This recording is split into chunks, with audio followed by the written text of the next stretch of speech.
রান্নাঘরে হঠাৎ পিঁপড়ার লাইন আর রাতে তেলেপোকার দৌড়ঝাঁপে বিরক্ত। আজ দেখাবো কোনো কেমিক্যাল ছাড়া মাত্র একটি ঘরোয়া উপায়ে আজই পুরো ঘর পরিষ্কার রাখতে পারবেন।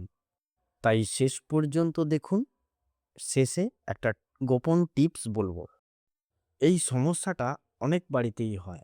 গরমে বিশেষ করে পিঁপড়ে আর তেলেপোকা অনেক বেড়ে যায়।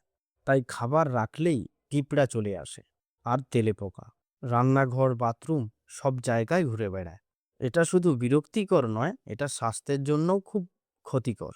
এখন আমি আপনাকে এমন একটা উপায় বলবো যেটা একদম সহজ এবং সস্তা, এবং সবচেয়ে বড় কথা, কোনো ক্ষতিকারক কেমিক্যাল নেই। আর শেষে একটা টিপস বলবো যেটা করলে এরা আর কখনোই ফিরবে না। চলুন এখন দেখে নেই এই সহজ উপায়টা কিভাবে বানাবেন।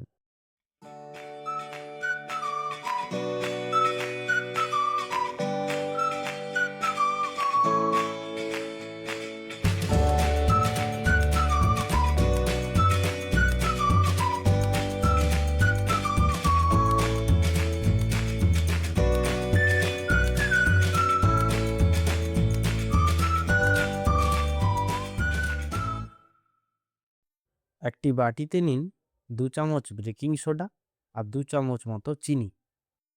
এগুলোকে ভালোভাবে মিশিয়ে নিন। এই পিঁপড়ার বা তেলেপোকার উপদ্রব কেন হয় জানেন?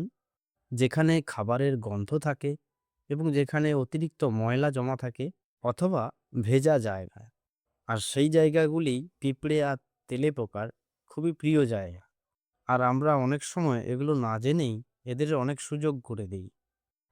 তো বন্ধুরা, এই মিশ্রণ দুটি ভালোভাবে মিশিয়ে নেওয়ার পর আমরা এতে 2 চামচ জল যোগ করব। আপনারাও 2 চামচ জল যোগ করে নিন এবং ভালো করে মাখিয়ে হালকা পেস্ট একটা বানান।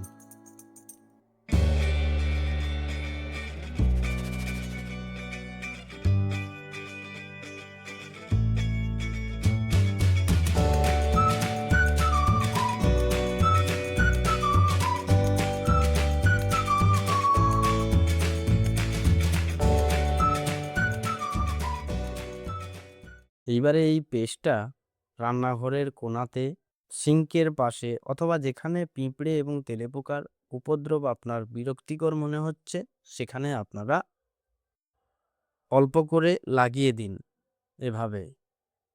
এখন প্রশ্ন, এই পেস্টটা কাজ করে কিভাবে? চিনি পিঁপড়ে আর তেলেপোকাকে আকর্ষণ করে, আর বেকিং সোডা তাদের শরীরে গিয়ে প্রতিক্রিয়া তৈরি করে।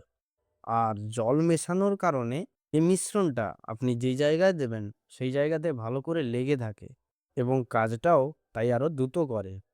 একটা ছোট টিপস বলছি, পেস্টটা খুব পাতলা করবেন না, একটু ঘন করবেন। তাহলে এটা জায়গায় ভালোভাবে থাকবে এবং কাজও দ্রুত করবে। এই পদ্ধতি যদি আপনি সপ্তাহে 2 থেকে 3 দিন ব্যবহার করেন তাহলে দেখবেন পিঁপড়ে কমে গেছে, তেলেপোকা প্রায় নেই, আর আপনার ঘর অনেক পরিষ্কার থাকবে।